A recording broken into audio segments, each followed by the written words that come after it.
une langue bleue, allongée comme un fjord, s'étend au cœur de la vallée.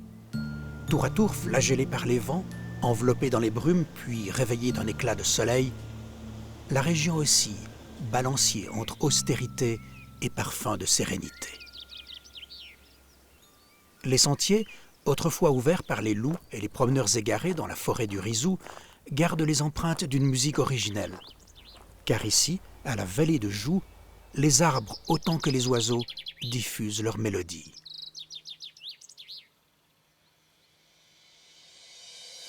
Plateau élevé au-dessus des plaines vaudoises, face à la dent de Veau-Lion qui en dessine le panache, le pays des Combiers, ainsi que l'on nomme ses habitants, est issu d'une longue tradition paysanne. Les pâturages, aujourd'hui encore, ornent l'ensemble de la vallée, et les fermes témoignent de ses empreintes séculaires. Isolés de la plaine durant les longs hivers blancs, les paysans ont dû occuper les temps morts de manière créative. La musique, le chant, s'intègrent profondément à leur mode de vie.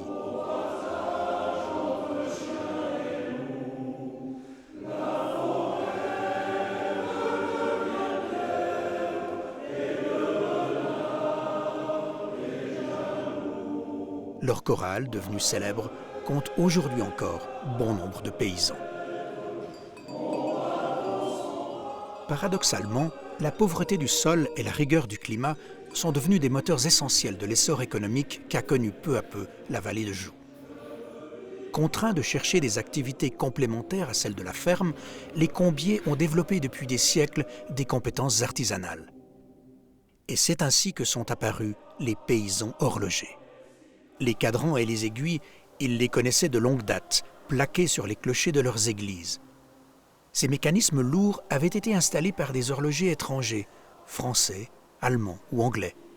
Les tout premiers horlogers de la vallée furent peut-être des paysans qui se hasardèrent à réparer les vieux rouages de leurs églises, leurs constructeurs étrangers ayant disparu depuis longtemps. Dans cette région où l'on trouve du fer, les forgerons excellaient depuis toujours. Couteliers, serruriers, armuriers savaient habilement travailler le métal. Cette activité était souvent complémentaire à celle du domaine agricole. Et puis, il y avait les contacts réguliers avec le bassin lémanique et Neuchâtel, où le métier d'horloger, déjà implanté, allait former les premiers apprentis de la vallée de Joux. S'il est difficile de dater les débuts de cette transmission du savoir, quelques pièces témoignent d'un acquis ancien, telle une horloge de 1693 signée Moïse Gaulet, du Chenit. À partir du XVIIIe siècle, l'activité horlogère se multiplia dans la vallée. Des paysans installèrent dans leurs fermes leur atelier, avec l'établi, tel qu'on le voit encore chez quelques maîtres horlogers de la vallée.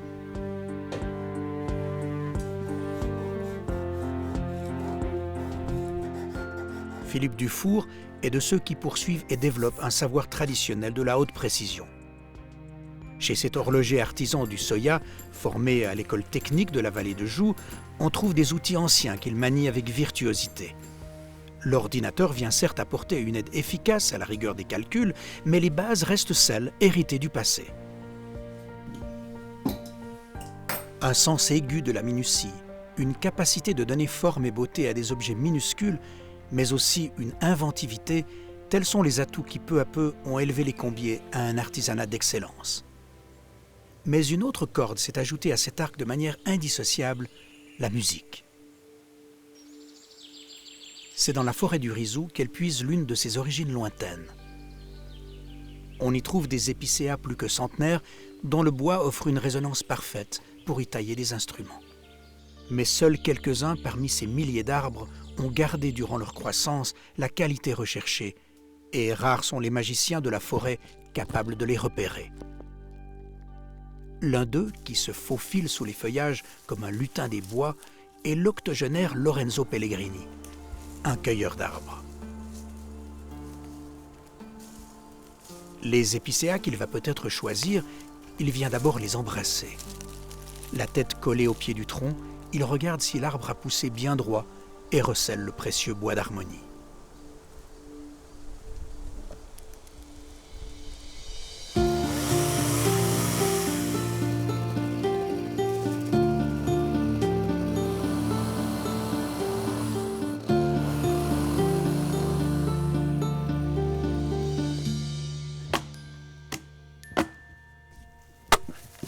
L'arbre sélectionné sera le minerai des luthiers.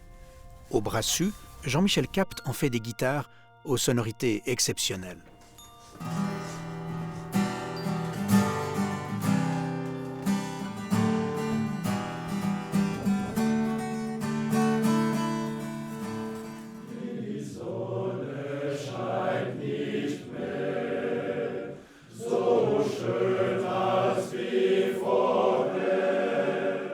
Dans leur relatif isolement, accentué l'hiver, les Combiers se sont soudés autour de la musique, véhicule de leurs valeurs spirituelles et patriotiques. On les dit à la fois accueillants et méfiants à l'égard de ce qui ne vient pas de la vallée, ouverts à la nouveauté et fermés à ce qui est neuf. Une fois par semaine, depuis 1848, la chorale du Brassus répète, réunissant des hommes qui assurent la relève de génération en génération. Captée dans la nature, la musique s'est harmonieusement insérée dans la vie quotidienne des Combiers et jusqu'au cœur des mécanismes qui naissaient de leurs mains. Les frères Rochat fondèrent au Brassus en 1773 une société notamment spécialisée dans la fabrication d'automates qui simulaient les battements d'ailes et les chants des oiseaux. Ces chefs-d'œuvre allaient rayonner de la vallée du Joux vers Genève et vers le monde entier.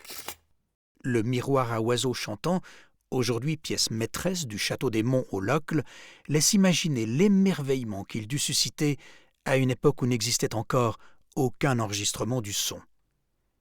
C'est par un subtil appareillage de flûtes et de soufflets actionnés mécaniquement que ces oiseaux offraient leur chant, par ailleurs synchronisé au mouvement de leur bec.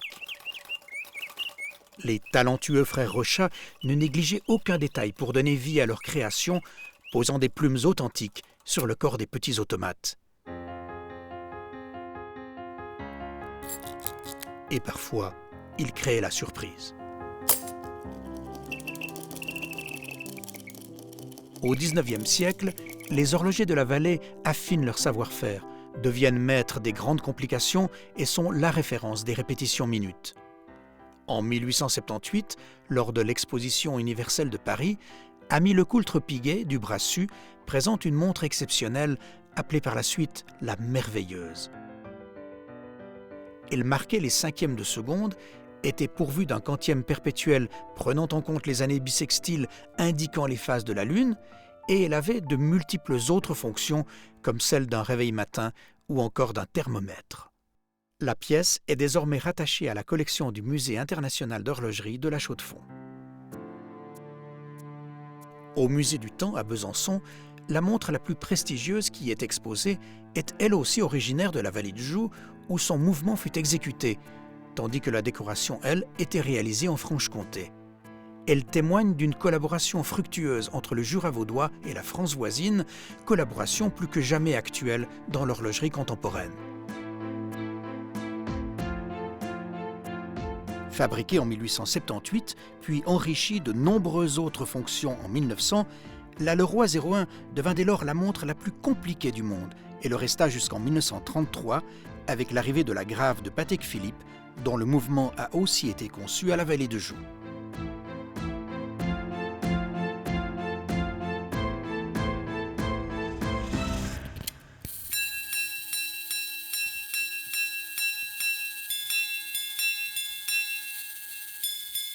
Des pièces d'une esthétique raffinée sont réalisées, telle cette montre à réglage Breguet du début du XXe siècle. Au travail des horlogers s'ajoute celui de divers autres corps de métier, graveurs, émailleurs, guillocheurs, comme ici chez Breguet. Le patrimoine culturel ne cesse de croître, car la vallée de Joux continue de faire éclore un art de l'excellence dont elle hérite.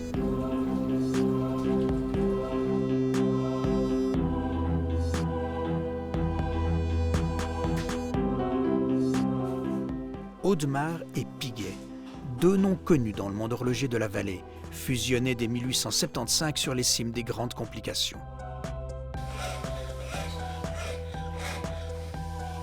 On doit à Audemars Piguet l'une des montres les plus plates du monde et des modèles phares comme la Royal Oak.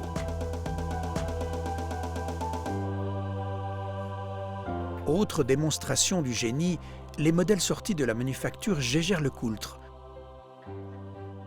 la gyrotourbillon, la reverso, ou encore l'Atmos, une pendule développée dès 1928 qui se remonte automatiquement et indéfiniment par les seuls changements atmosphériques.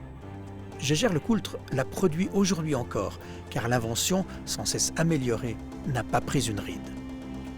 Autre entreprise née à la vallée de Joux, Dubois-des-Pras s'inscrit dans cette tradition de qualité caractéristique de la région.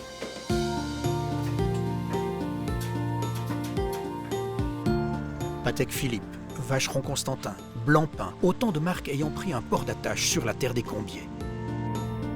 Le savoir-faire horloger, enseigné par l'école technique de la vallée du Joux et incarné dans les manufactures, cautionne l'avenir et prôné par une créativité en quête d'harmonie.